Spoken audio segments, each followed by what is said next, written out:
Well, welcome. This is an exciting day, December 10th, 2021. Do you know what that means? That means that 73 years ago, on December 10th, the General Assembly of the United Nations voted to have the Universal Declaration of Human Rights. The Universal Declaration of Human Rights. Doesn't that just make you feel glad that you are here and alive today? And as we begin, I want to just honor all of you for joining me and joining our United Nations Association, Santa Barbara and Tri-Counties.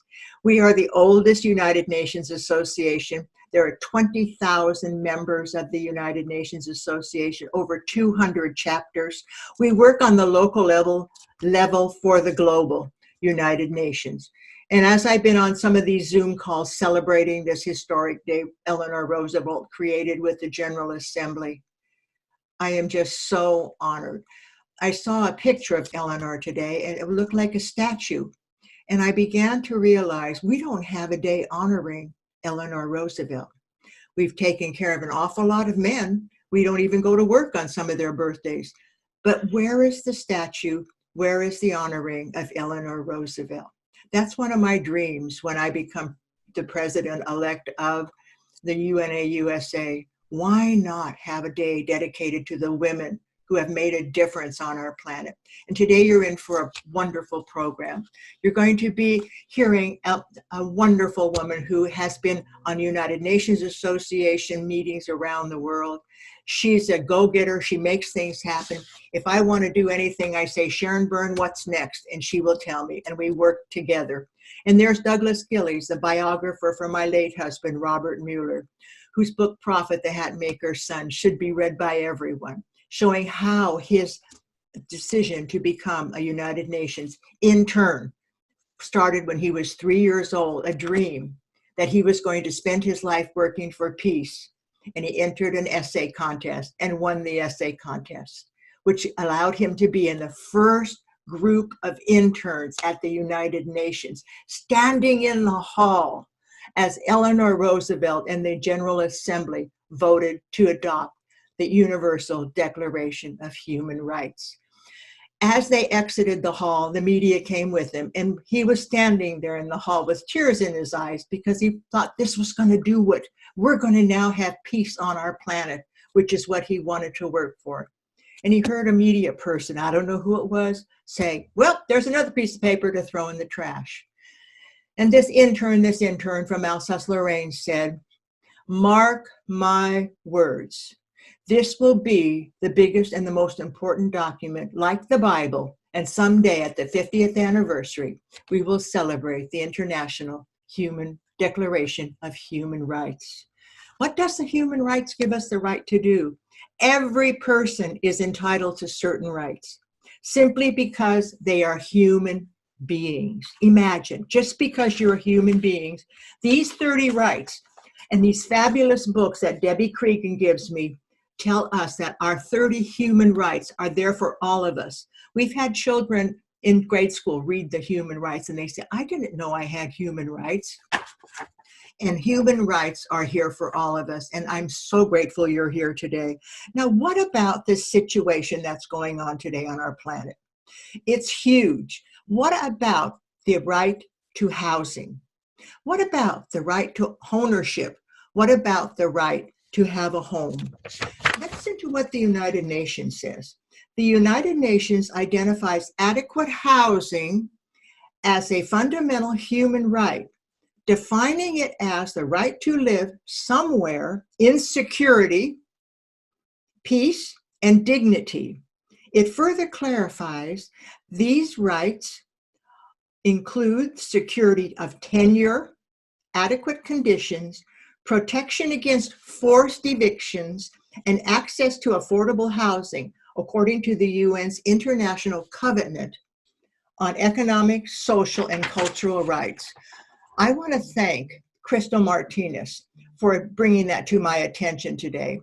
She is our wonderful assistant for what we need to do. And Crystal said, Barbara, you have to tell them that we have this beautiful declaration. And so I did. I wanted you to know that. Now today, we're going to spend some time looking at this. We're going to start looking at what is that, the right to housing? What is it that we can do to make sure that we are housed and that we do not, as I say, go through the horror of not having a house? As I sat in my kitchen this morning drinking my coffee, I said, I am so grateful I have a kitchen, that I have a cup of coffee, that I have windows I can look out of, and that I can sit in peace. Everybody on this call can say the same thing, but then there are those who can't. And those are the ones that we have to pay attention to. And those are the ones that we want to talk about today. Without further ado, I want to welcome you one more time. It's really important that you're here. You're going to get some vocabulary lessons today. You're going to hear them from Sharon Byrne. She's president-elect of our United Nations Association, and she's going to really begin to share with you what her research has shown her about the global pandemic, if you want to call it that, or the global, because it's a global situation that big banks and private investors are taking away the rights that we should have to housing. Sharon Byrne, I'd like you to begin. And if there's something I forgot to say that you do, you just go right ahead and bring it up and we'll do it. No worries, no worries. And thank you, Barbara, for setting a very big stage for us to go to today. Just show of hands, how many people on the call today think that California has a housing crisis? Okay, how many of you think it's pretty endemic in the local area of Santa Barbara? Okay, and how many of you have experienced this firsthand, whether you've been displaced, whether you've struggled to find housing, whether you've been unable to buy a home? Okay, quite a few of us. Okay, so this will interest you. So as Barbara said, I would like you to strap in and put your seat in the upright position and put your tray tables up because we are going to take a journey around the world today. I will tell you, I've been giving this presentation up and down the state as part of housing legislation that I worked on this year for the state of California. I was super disappointed in the state of California's approach to the housing crisis, and I'll show you why. And I'm going to show you some players moving around in the field that you might not have known about that are causing problems for us all. I will tell you that when I've given this presentation before to various city councils, to the Little Hoover Commission of the state of California, it's usually met with stunned silence. And at that point, I wonder, was I in the wrong meeting? Did I give the wrong show? And then the questions will start. So if you need 10 seconds to recover from what you hear, and then you want to ask questions, I'm happy to take as many as you like. So here we go. This presentation is the housing crisis. It is a global problem. As Barbara mentioned, I was a delegate to the UN 65th Annual Conference of the Status of Women in March of this year. And I was also a delegate to the Generation Equality Forums in Paris and Mexico City. So as Barbara definitely mentioned for us, Eleanor Roosevelt is the one that drove the creation of the Universal Declaration of Human Rights in 1948. The US did sign on to it. And one of the human rights that is granted in the Universal Declaration is the right to housing. But why isn't it a human right? Why haven't we gone into human rights? Why aren't we using housing as a human right? So even though we signed it, we never added it to our Constitution. But some other countries did. Spain, Germany, New Zealand, and Italy, they have added it to theirs as a human right, and it has driven some of the policy decisions that you're going to see tonight. There are groups in New York and Los Angeles. In Los Angeles, the AIDS Foundation has a group called Housing is a Human Right, and they are pushing very hard for this to become law in the United States. And in our US Congress, Representative Emmanuel Cleaver and Richie Torres introduced the Ending Homelessness Act of 2021. It mentions housing as a human right in the act, but does not codify it as an amendment to the United States Constitution. So if we adopted it, how would it change our thinking on US housing policies and the world's approaches? And you're going to see what some other countries that did adopt it are doing.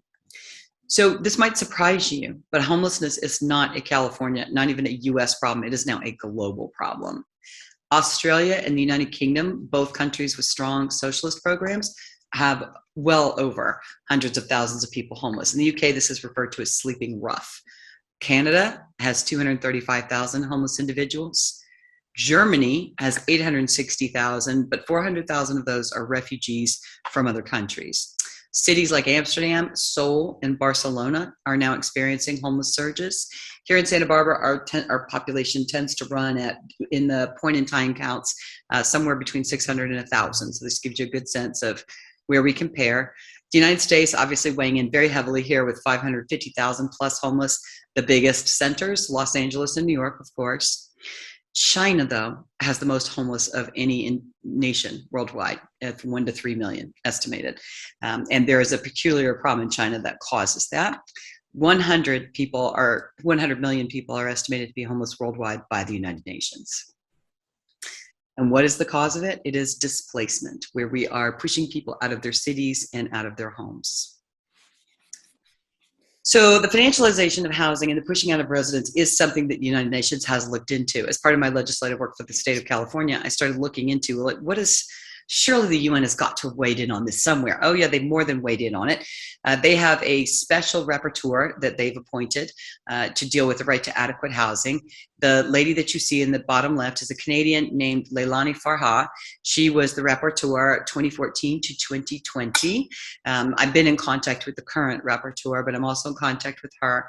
In 2019, she took square aim on behalf of the UN at Blackstone Corporation in particular, and said that global investment firms are the ones behind forcing people out of their homes, and that this is happening across the world, but of course in the United States and Canada as well.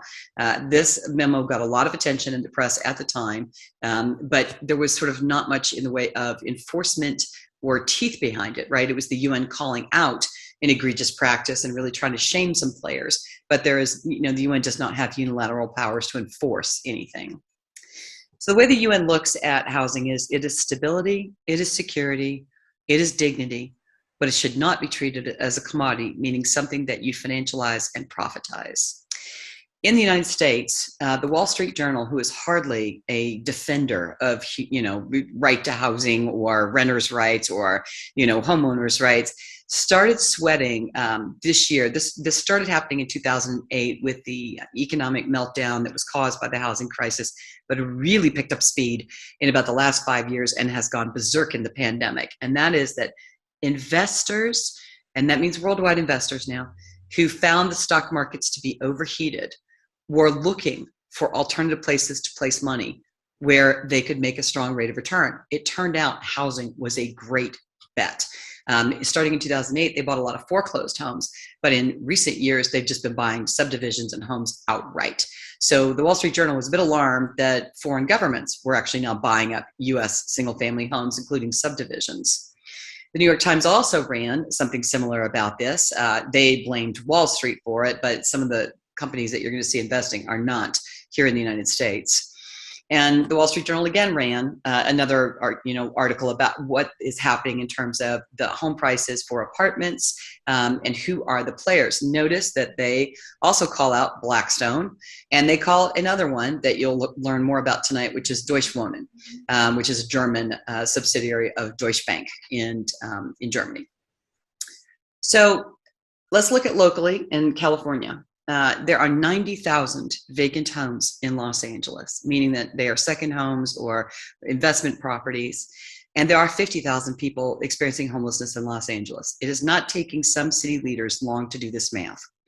There's a project called the Anti-Eviction Mapping Project. They're based in Brooklyn, but they look at data from across the United States. This map is of California. And what you are seeing here is who is buying homes, which corporations, and where are they buying them. Notice that you see Blackstone in the lineup, and it's a pretty heavy one, right? And you see Starwood is another pretty heavy one. And you see the cities that they are really going after heavily. Where is it that they're buying most of their single family homes? Now we're going to go globally. So now you've seen a little bit about what's going on in the United States. Let's look at what's happened globally with privatization of housing and the problems of speculation and displacement. So Seoul Korea is our first stop, and the average property in Seoul is now 14 times Koreans' average annual household income, which means that low and middle income families are just flat out priced out of the market. Doesn't that sound familiar? It used to be back in the 80s and 90s that when you bought a home, your price was 2.5 times your income. In California, it has long been 10 to 15 times your income is what your home cost is. So what that's creating is some political problems for the president of South Korea, because he's got issues where a lot of his young people are being priced out, his families are being priced out. And what you see here in this image is you're seeing houses, and you can see here there's single family homes, there's duplexes here, and there are some multifamily buildings. But look what's coming in behind them. Giant high rises, and these are all luxury units. And of course, what they're going to do is march right through this neighborhood. So the homes at the bottom are now abandoned, vacant, sold off, and the people that were living in them will probably, very not likely, be moving into these giant luxury high-rise towers. Those of you that have paid any attention to what is happening here in Santa Barbara have seen a similar phenomena, that you will watch the bulldozing of low-income apartments or little old, 1920s bungalows to make room for luxury condos, and you wonder if that original family, where did they go? And they won't be living in that luxury condo. So one of the things Seoul Korea has tried to do then is to look at taking hotel rooms and converting them to studios that people could rent as apartments, because their housing prices have risen more than 50% since 2017. China is really hard to get your head around, but they are the largest real estate market in the world, twice the size of our market. They had a 90% home ownership rate, and they recently relaxed a policy where you couldn't own the land. When China allowed developers to buy the land for the buildings that were going to sit on it, it unleashed a wave of speculation, and they built ghost cities where they have millions of empty homes, and buyers that are desperately trying to connect with them. And those buyers have put down money on another home that has yet to be built. And their president, Xi Jinping, got very upset about this and made a very famous quote about a year ago that houses are to be built to be lived in, not for speculation.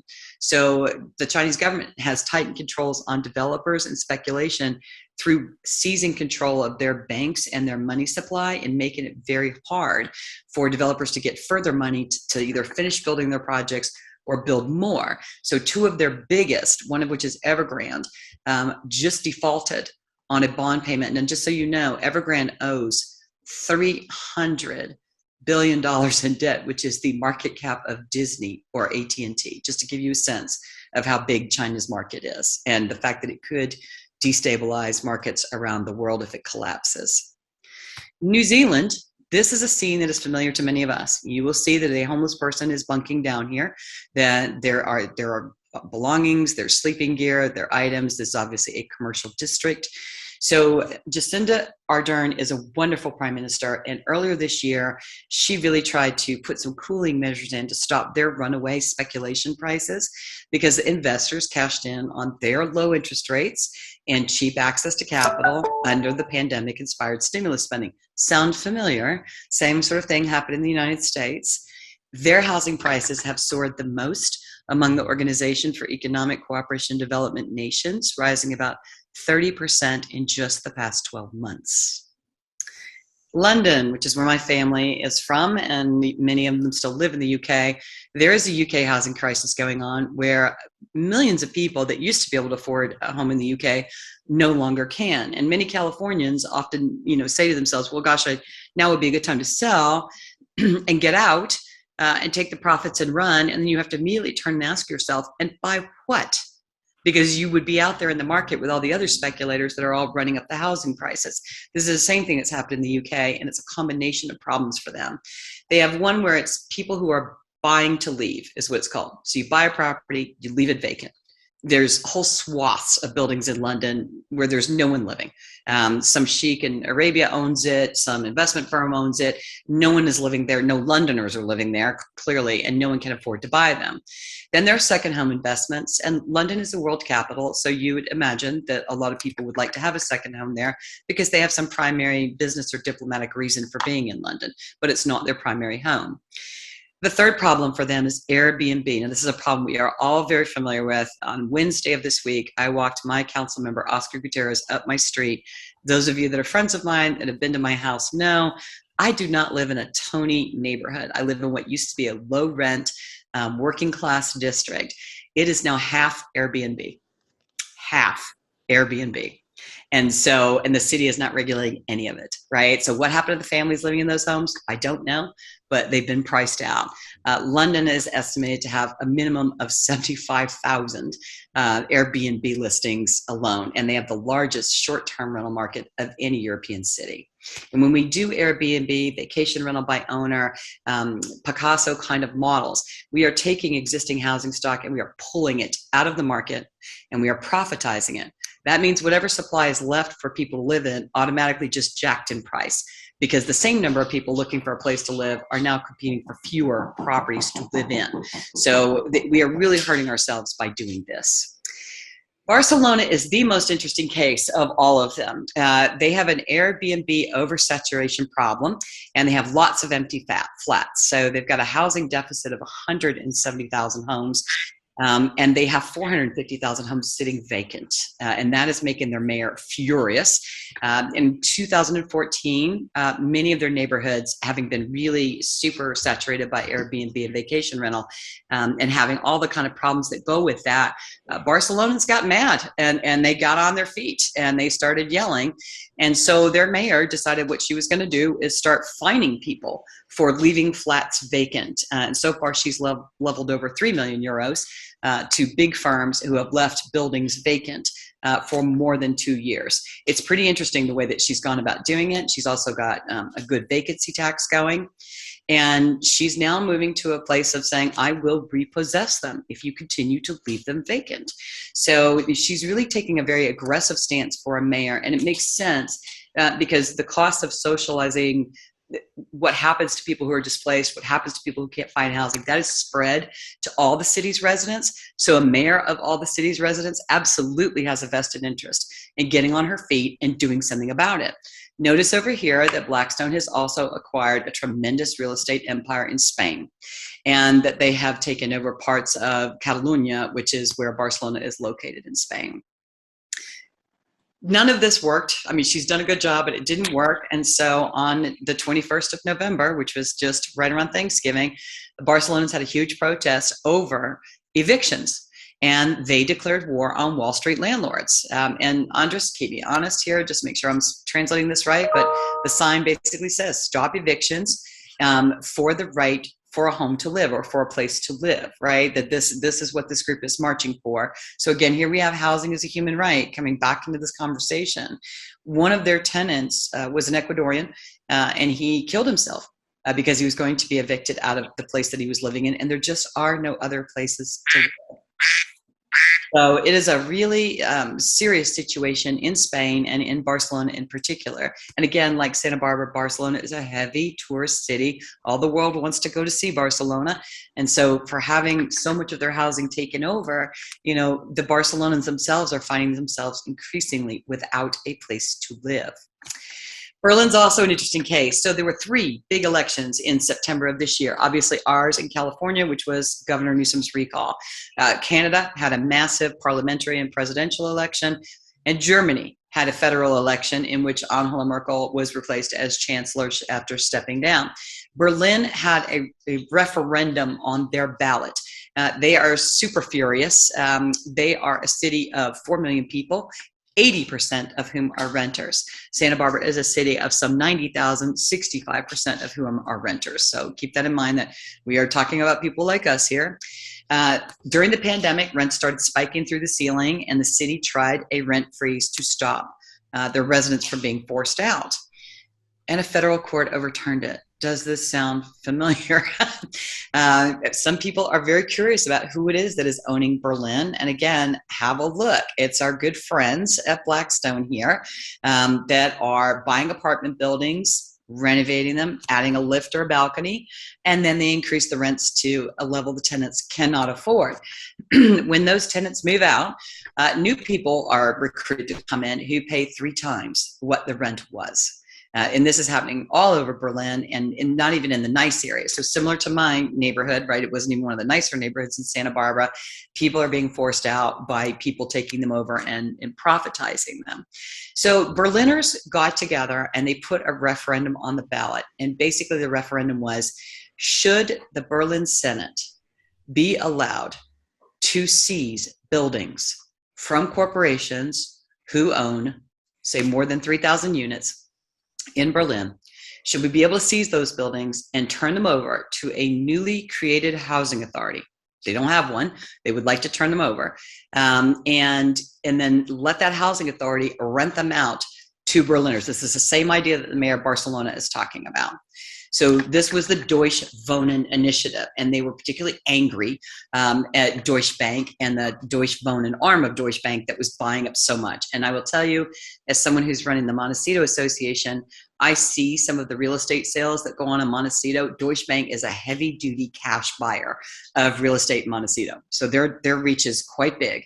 And I'm sure they're buying things in Santa Barbara too. So if you can't read German, it's okay. Here's how this turned out. Yes, by 56%, the Berlin Senate should be seizing apartment buildings. 39% voted no, so the initiative passes.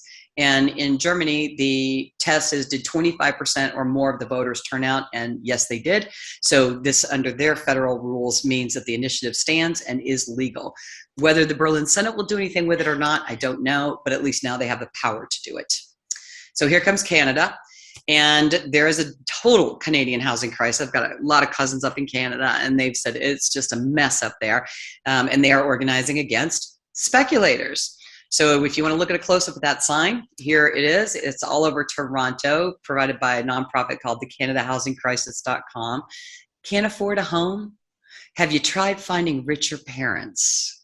And we've been asked that question a few times here in the United States, that sometimes the only way people can get into a home is their parents either pass it to them or significantly fund the down payment, that it's so far out of reach now for people to be able to, with the current wages, even in good paying jobs, for people to be able to put together the significant down payment that's required. So Canada called a special election for September of 2021 this year, and their president, Justin Trudeau, thought that this would be his shot to strengthen the Liberal stronghold on the Canadian Parliament, because they'd done such a good job in the pandemic.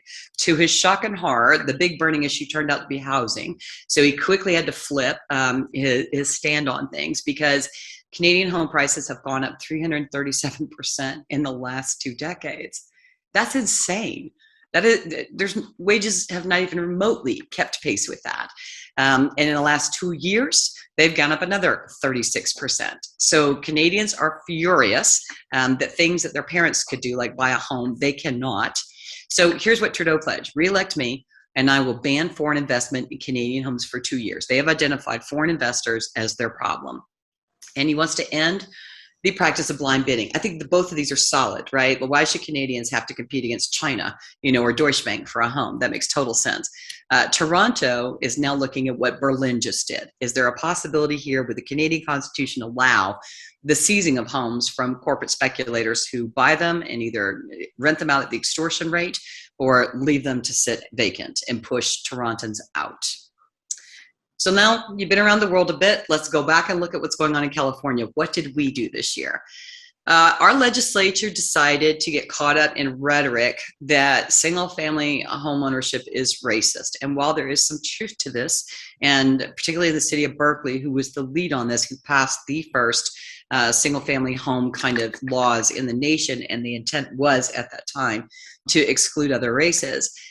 For many of the Black neighborhoods in Los Angeles and Oakland, this is no longer the problem.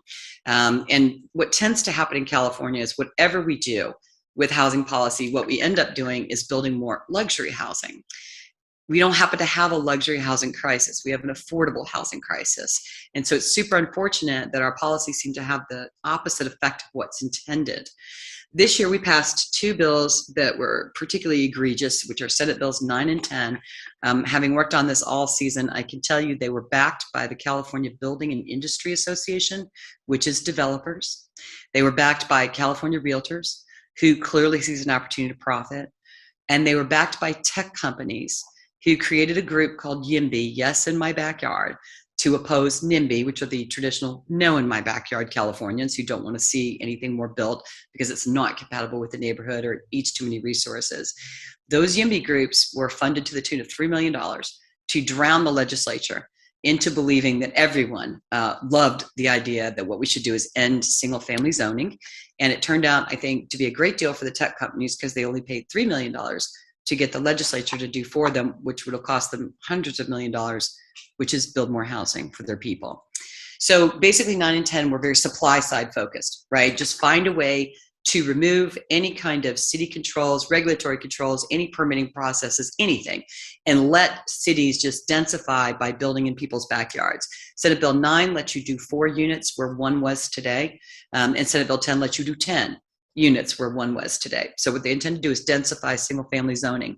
And there were questions about this, such as we have this little water problem in California. Our governor declared a statewide drought emergency.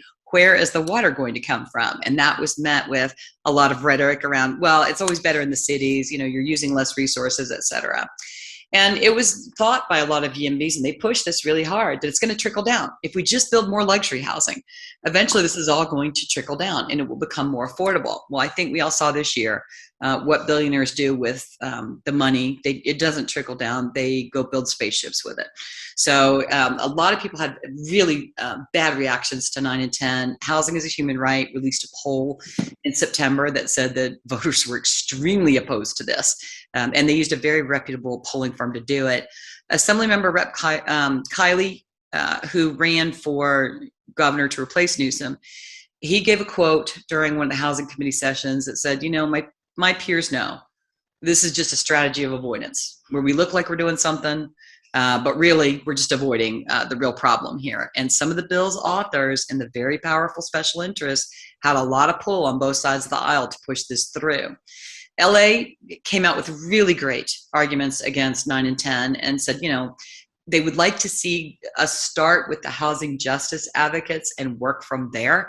And we agreed with that this is trickle-down housing policy. I thought all that went out with Reagan. This is crazy that we're now pitching this as new progressivism. It's just insane. So the state basically got those through. The governor signed them in late September. And now there's a ballot initiative in the works to overturn them both. It will be on the November 2022 ballot. So, and cities in the meantime are passing, they're just scrambling to pass emergency ordinances by January 3rd, which is when these bills will take effect, to protect themselves the best they can. So what we did in California was try supply side stuff, and we really unleashed a Wild West, and it's a mess. The governor put some things in with Room Key and Home Key, right? Those were good programs. He put $12 billion into housing. When you go drill into this, though, what he's really doing is giving a lot more money to housing and community development, which never has solved this problem and doesn't build housing. So I'm not sure how far this is going to go. We did eviction moratoriums. We did pandemic stimulus funds. We did rental assistance funds, right, to try to keep people housed. But we didn't do anything to stop the speculative forces driving up housing prices in the world's 5th largest economy. You just saw what is happening to other parts of the world. Of course, it would be hitting us too. It is really time for us to take our place on that world stage. And no one would be more willing to do this, I think, than California. And we'll probably have to drag the rest of the US with us. This is why I think California's supply side doesn't get it done. If you have a valuable crop like housing, and you only have a finite supply of it, and you can only add a little more at a time because you just run out of land or you run out of space, and locusts like VRBO and blackstones and other are eating your crop, your answer can't be just plant more, just build more. Why won't they eat that too? Right? So I think what we're seeing, and we saw it Tuesday night in the Santa Barbara City Council meeting, is even though we built more units in the last few years and added more rental capacity to the market, we're actually down the number of places people can live because a lot of it's being taken off the market. Our Attorney General started his own housing task force, and he has done his first crackdown, right? He is saying that Wedgwood, which is a notorious flipper to drive up profits, illegally deprive tenants of water to drive them out of units so that they could sell them. So California is starting to wake up to this, and I think Biden might be starting to wake up to it. Senator Warren's waking up to it, but we're way behind what some of the other places in the world are going up against. So there's 3 sort of buckets of solutions that we ought to look at, and I think they're all important. One is anti-displacement.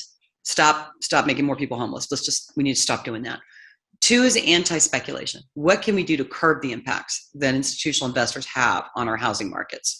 And as the people living in those housing markets, we ought to get on the defensive here, right? Because we know, particularly from our Santa Barbara experience, the cost of homelessness is high and it gets spread to all of us, right? So it's in our vested interest to really get engaged and do something. And then I think you need to look at opportunities to increase affordable housing supply, and especially look in places where there isn't any supply today and you normally wouldn't think to look there. So I'll show you what some of that looks like. So when we do anti-displacement, we just need to protect people. Again, think about housing as a human right. Let's codify it. Let's legalize it. We could add it to California's constitution, lead the way. We have a vested interest in preventing displacement of our own citizens because we know we're going to socialize that cost to everyone. And we should mandate mitigation, which we've started doing, for any development or purchase that will displace current residents, right? So that if you know Santa Barbara well, you know there's a little tiny kind of bunch of hovel homes. They're little blue shacks that have probably been here since Santa Barbara got started. They're sort of near Garden at Haley Street. There's 12 or so of them, and there's low-income families living there. It's probably the last low-income housing that's left in the city that's not owned by the housing authority. And there's a development sign up. They're going to turn it into luxury condos. And so where will those families go? I don't know, but I think it should be, Mom, can you get that?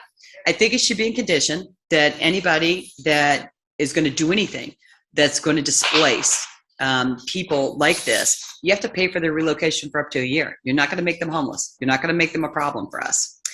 And I think it should be very unattractive to evict. California has a 1 month mitigation. You got to pay the rent for 1 month if you evict someone for no fault.